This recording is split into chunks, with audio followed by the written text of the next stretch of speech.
Friends, greetings of the day. Welcome to JEE PYQ series. आज हम Rutherford's nuclear model of atom से related कुछ problem को solve करेंगे। ये रहा हमारा आज का पहला प्रश्न।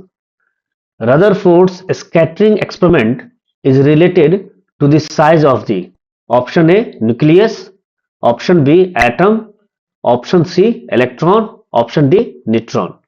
आइए हम जाने इन चारों ऑप्शंस में से सही ऑप्शन क्या है।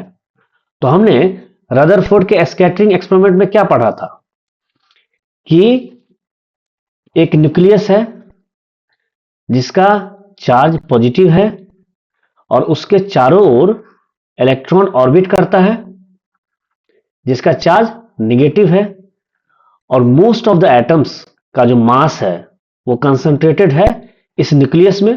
तो रदरफोर्ड ने क्या कंक्लूड किया था इस एक्सपेरिमेंट से कि न्यूक्लियस का साइज कितना होगा, है ना, एटम के साइज के रिस्पेक्ट में। वो वैल्यू था 10 to the power -15 मीटर, और जो एटम का रेडियस था वो कितना है, 10 to the power -10 मीटर। ये एटम का रेडियस है,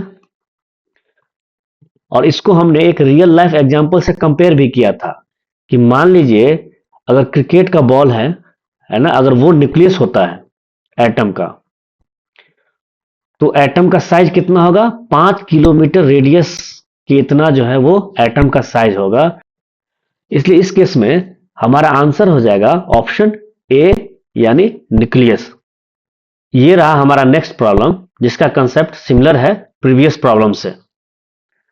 Rutherford's experiment on a scattering of alpha particles showed for the first time that the atom has electrons, protons, nucleus और neutrons।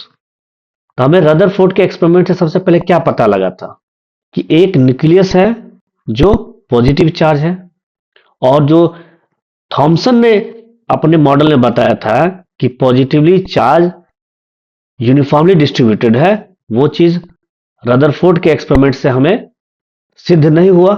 इसलिए इस केस में हमारा आंसर क्या हो जाएगा, ऑप्शन सी यानी न्यूक्लियस।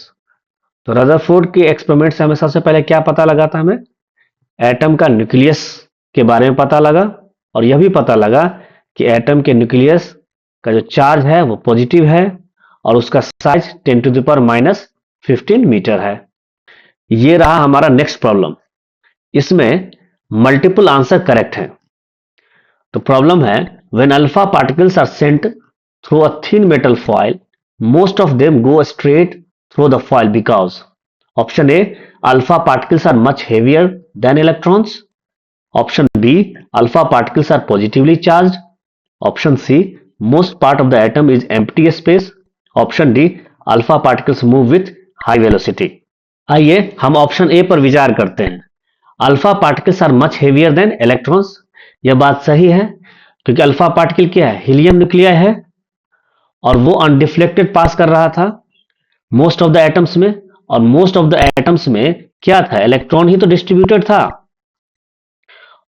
और हीलियम जो न्यूक्लियाई है या अल्फा पार्टिकल जो है वो क्या है, मच हेवियर है इलेक्ट्रॉन से, जिसके कारण हीलियम न्यूक्लियाई का पाथ अनडिविएटेड था। यह हीलियम न्यूक्लियाई जो था या अल्फा पार्टिकल स्ट्रेट पाथ को फॉलो किया। इसलिए इस केस में ऑप्शन ए सही आंसर होगा। ऑप्शन बी क्या है, alpha particles are positively charge.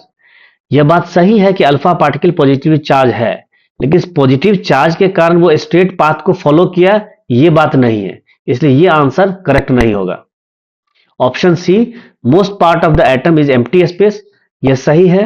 यह रदरफोर्ड के कंक्लूजन में भी है, क्योंकि एम्प्टी स्पेस था इसलिए जो अल्फा पार्टिकल था वो अनडिफ्लेक्टेड पास किया। इसलिए ऑप्शन सी भी करेक्ट होगा इस केस में। Alpha particles move with high velocity, ये इनकरेक्ट है।